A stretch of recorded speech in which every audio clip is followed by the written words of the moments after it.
Bonsoir à tous. La propreté publique, c'est un des sujets de plainte récurrents des Bruxellois. Les rues sont sales, les dépôts clandestins beaucoup trop nombreux, l'incivisme une plaie. Et si l'exemple venait des plus jeunes, si c'est eux qui nous montraient la voie à suivre. C'est le pari que font de plus en plus d'écoles de la région bruxelloise en mettant sur pied des programmes de réduction des déchets, de lutte contre la malpropreté ou de respect de l'environnement. Alors, quelles sont ces actions et avec quels résultats sont-elles menées? C'est le thème de notre émission ce soir. Bonsoir Christophe Vermeunden, vous êtes responsable du département éducation à l'environnement, à Bruxelles Environnement. Alors je disais que de plus en plus d'écoles participent à des programmes parce qu'il y en a plusieurs. Si on peut en situer le nombre, on dirait quoi?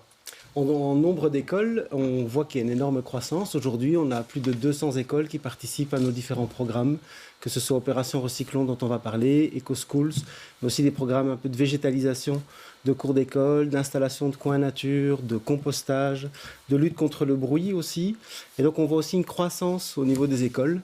On avait une centaine d'écoles il y a encore quelques années et là, systématiquement, ça augmente dans deux grandes directions, celle de la propreté et des déchets, mais aussi celle du contact avec la nature pour les enfants.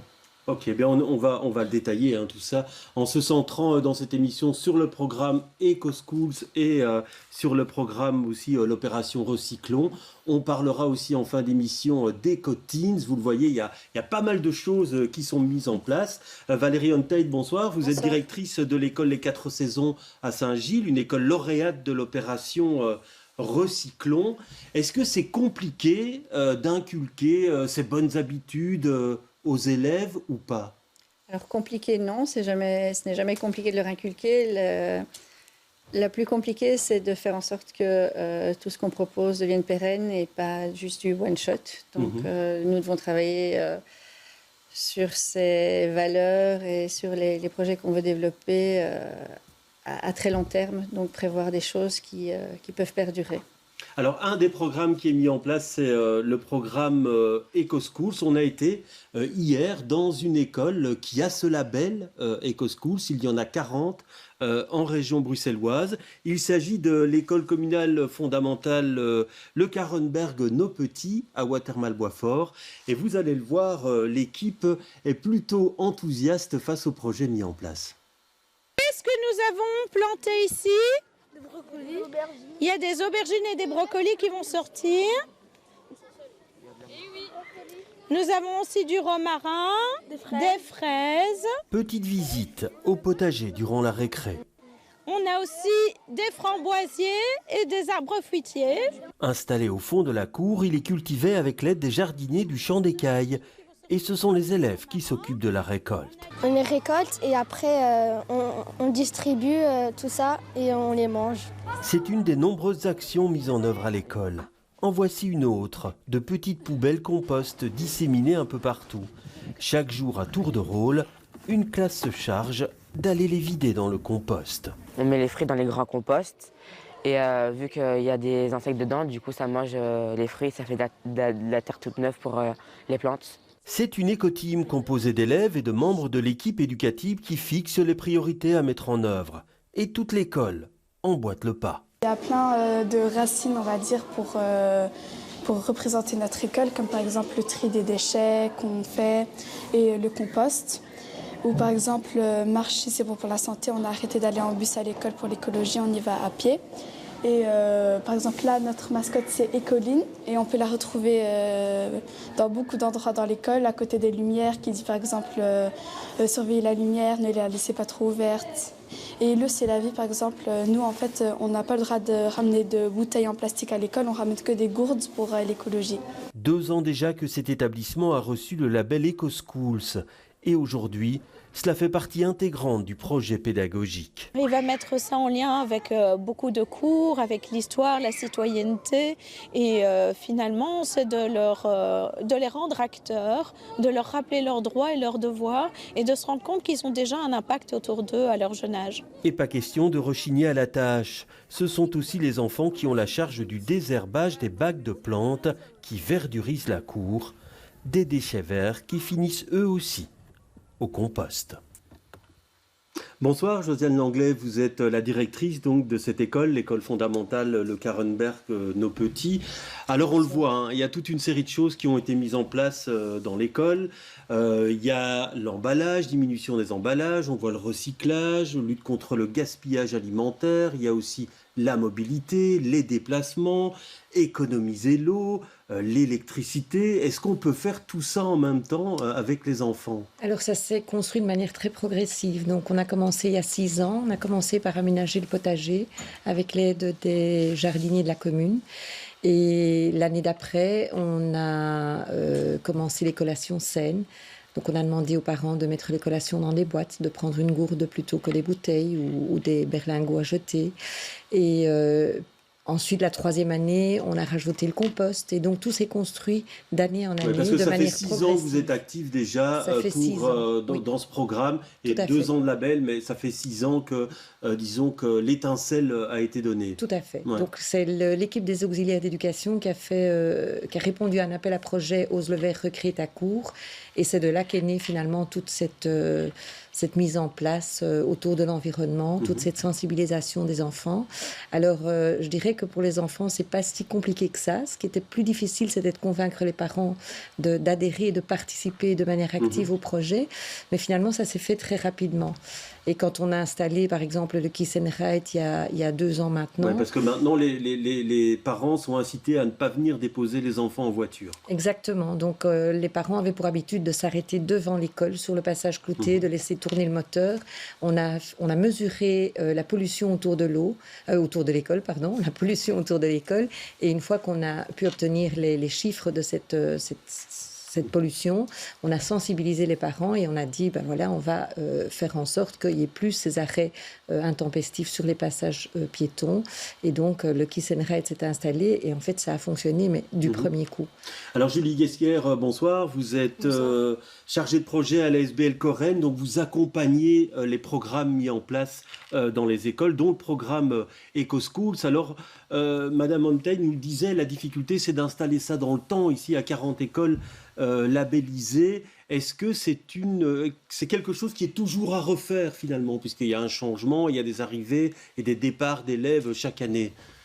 Alors, pas forcément. Donc, il y a pas mal d'écoles qui ont débuté, qui ont obtenu leur label pour les premières en 2016, et donc qui sont dans la démarche depuis déjà 8 ans.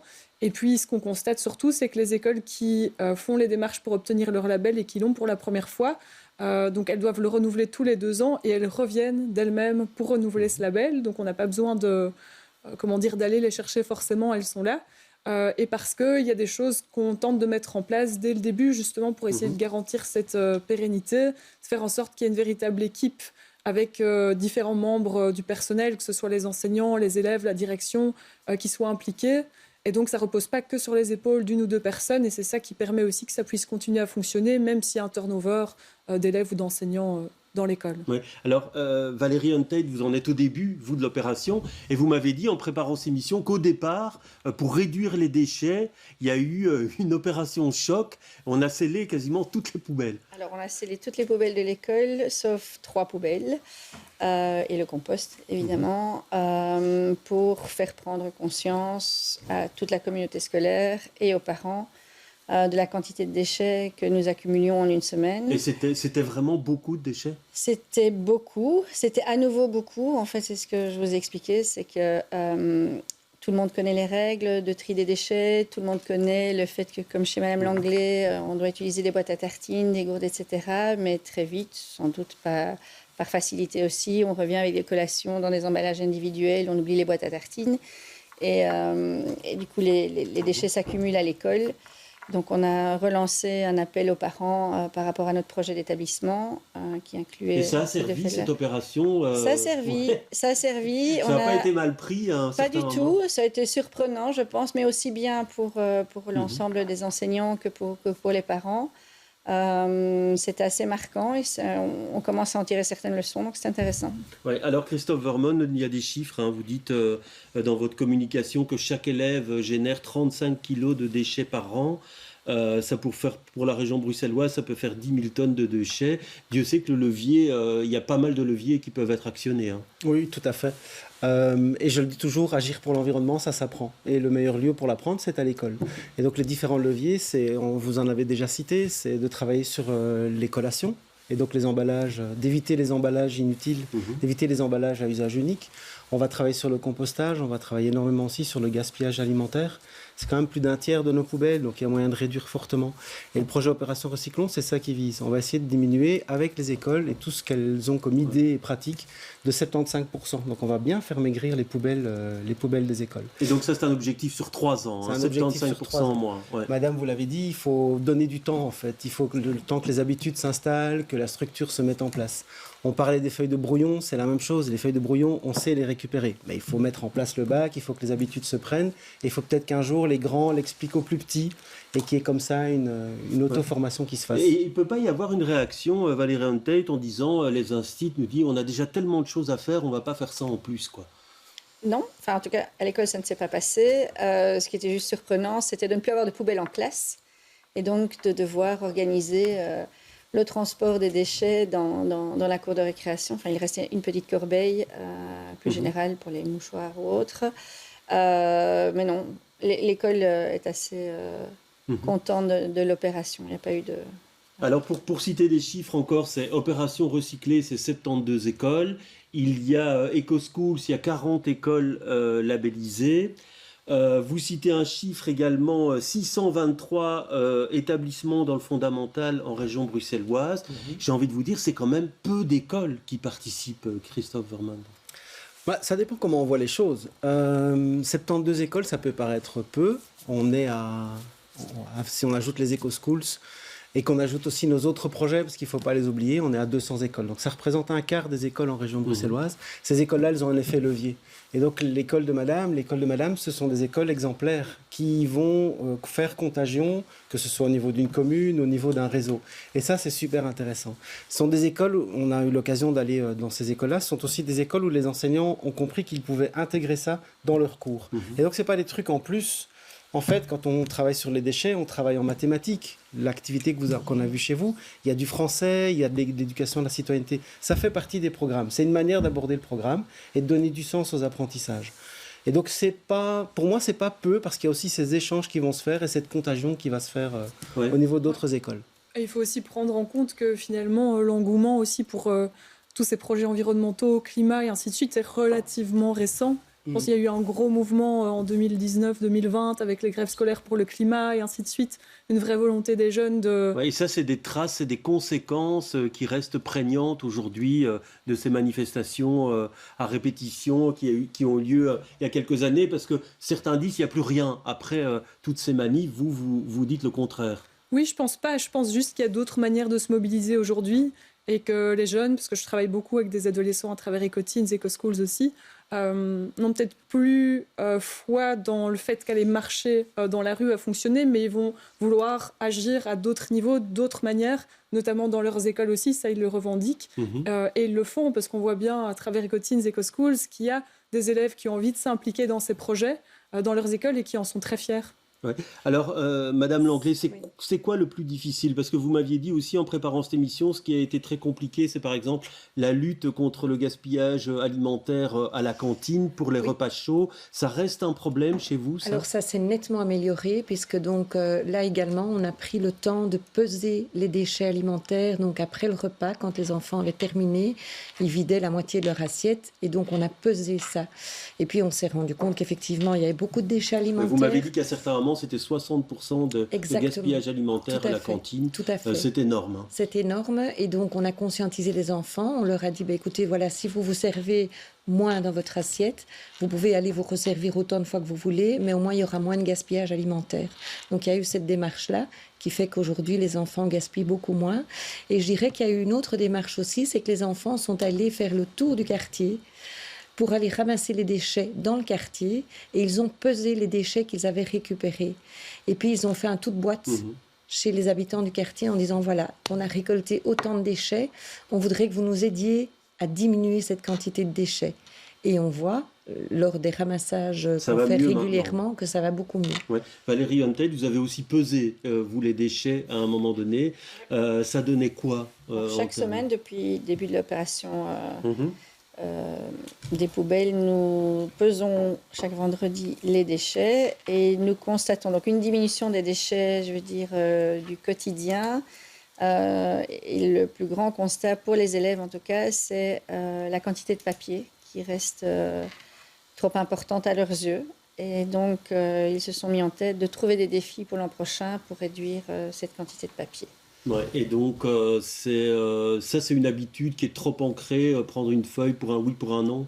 D'utiliser une feuille, peut-être pas dans son entièreté, peut-être la couper en deux quand c'est pour faire un exercice, choisir d'autres matériaux pour pouvoir faire l'exercice qui est demandé.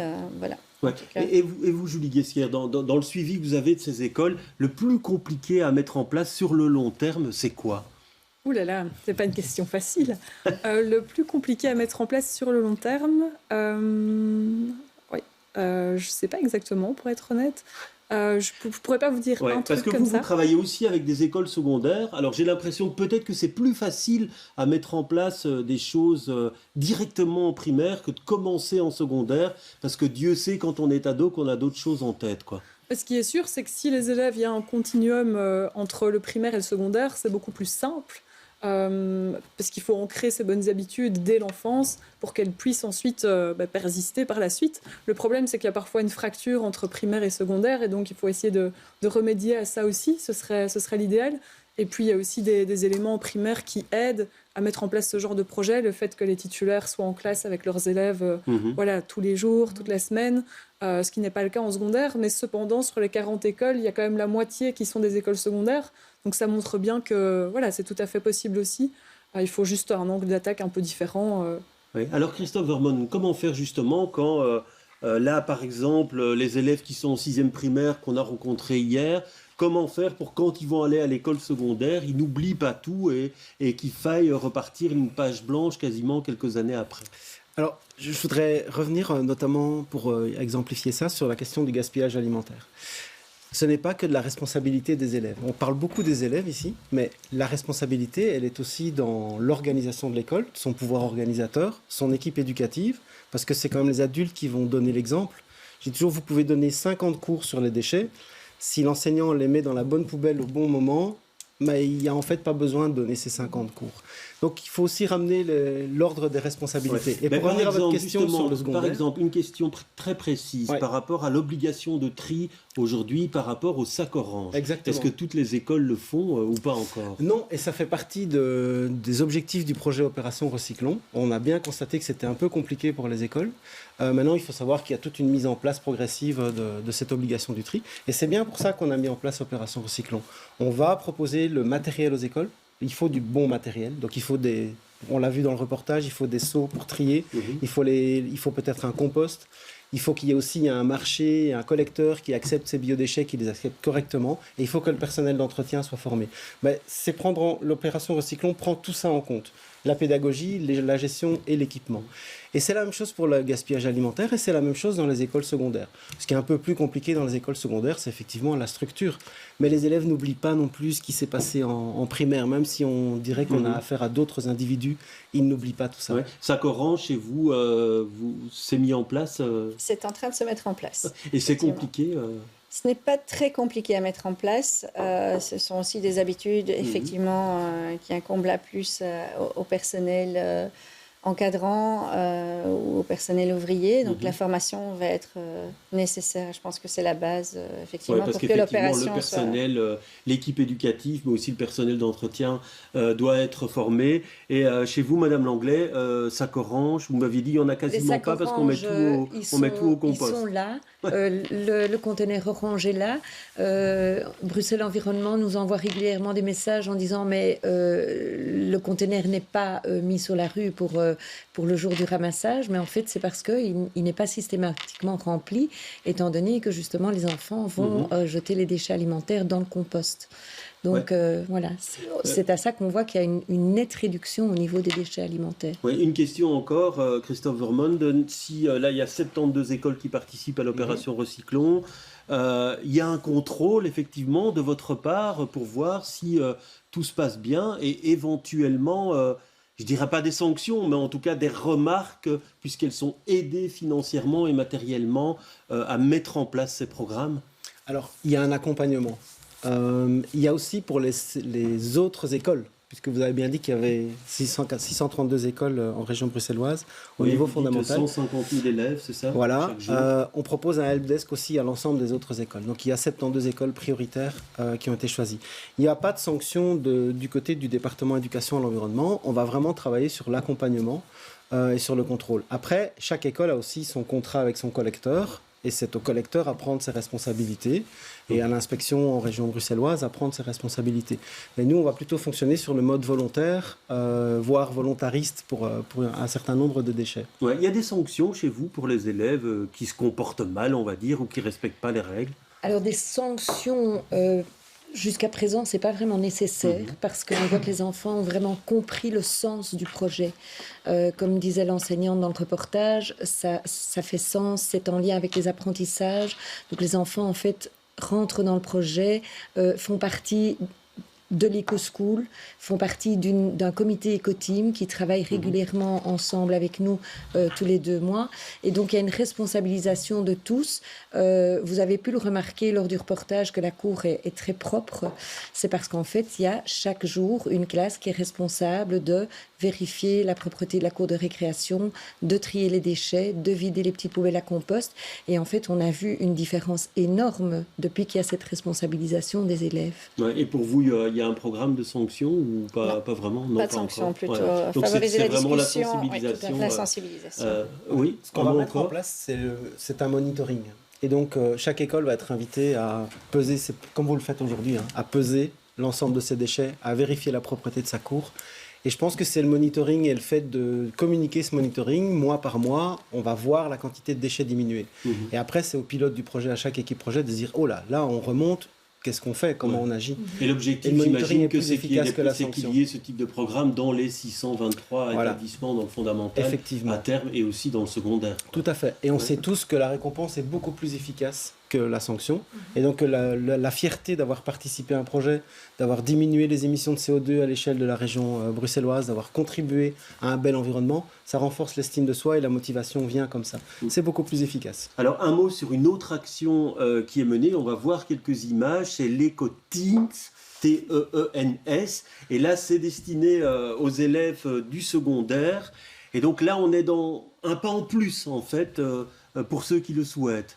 Oui, voilà, donc c'est pour les élèves super motivés qui sont en secondaire, donc de la première à la réto, qui ont l'occasion, avec l'aide d'un ou 2 enseignants, de pouvoir se rassembler et ensemble mettre en place des actions dans leurs écoles pour améliorer l'environnement, le climat et ainsi de suite. Et donc sur la photo, là, on voit qu'ils ont l'occasion de se rencontrer. Justement, il y a actuellement 18 écoles qui sont actives dans ce projet, qui peuvent se rencontrer une fois par an pour justement s'inspirer, échanger, pouvoir prendre note des bonnes idées qui sont menées ailleurs. Mais c'est toujours au sein de l'école et ça ne dépasse pas le cadre de l'école, parce qu'on peut imaginer qu'on est en réto et qu'on peut par exemple organiser une conférence sur les enjeux climatiques tout à fait. En fait, il n'y a pas de règles précises par rapport aux actions à mener. Ça peut être au sein de l'école, avec par exemple une action qui a beaucoup de succès, c'est l'organisation de friperies au sein de l'école, d'échanges de vêtements entre les élèves. Et puis ça peut être en dehors de l'école, avec, autre exemple, une école où ils organisaient un ramassage de déchets en kayak sur le canal de Bruxelles, ou un tour à vélo dans leur quartier autour de l'école pour aller découvrir des initiatives inspirantes, lieux inspirants. Donc ça, c'est aussi une option. Donc tout est possible et il y a vraiment plein de super chouettes choses à mettre en place. Et là, vous avez combien d'écoles secondaires qui participent en région bruxelloise pour l'instant? Donc il y en a 18. Ah ouais. Actuellement. Donc il y a encore du boulot, quoi, si on veut les convaincre toutes Ah oui, à mais participer. ça fait que 3 ans que mais ça part de la volonté donc, aussi de certains élèves, j'imagine. Alors oui, de plus en plus, ça c'est intéressant. On voit maintenant parfois des élèves qui viennent vers nous, qu'on rencontre par exemple à un salon de la mobilité ou ce genre d'événement, et qui sont intéressés par ce type de projet. Et donc à ce moment-là, on essaye de contacter la direction pour voir si ils sont d'accord qu'on puisse mettre ça en place, quoi. Alors Christophe Vermeulen, on parle sur base volontaire, c'est des appels à projets, répondent les écoles qui le souhaitent. Est-ce qu'il ne faudrait pas à un moment donné aller un cran plus loin avec des obligations? Mais si, et c'est le cas en fait. Ce dont on parle ici, c'est des projets visibles portés par la région, mais les programmes, les référentiels de l'enseignement ont été revus. Et dedans sont aujourd'hui intégrées des questions environnementales. La question du climat à partir de la 5e primaire, la question des aléas climatiques et de l'adaptation en 3e secondaire, la nature, l'alimentation. L'alimentation, c'est à partir de la maternelle. Et donc, si on regarde un peu ce programme, et il y a sur Internet aujourd'hui, on a fait un travail avec le réseau ID de pouvoir identifier ces portes d'entrée. En fait, c'est obligatoire. Alors, il faut le temps aussi, comme les réformes dans l'enseignement, que ça se mette en place. Mais ça, c'est l'échelle supérieure. C'est-à-dire qu'on est certain que tous les élèves seront au moins sensibilisés à l'ensemble de ces questions au long de leur parcours scolaire. L'étape suivante, c'est de le faire dans le secondaire pour la 3e, la 4e, 5e, 6e, voire 7e dans le cas des écoles techniques et professionnelles. Bah écoutez, on refera une autre émission pour sensibiliser à cette question, puisque ici, l'émission est terminée. Merci en tout cas d'être venu nous voir. Et puis bravo à vous et à votre équipe et à vous aussi, Madame On-Tate. Voilà, autrement c'est terminé pour ce soir. Très bonne soirée à tous. À bientôt. Portez-vous bien.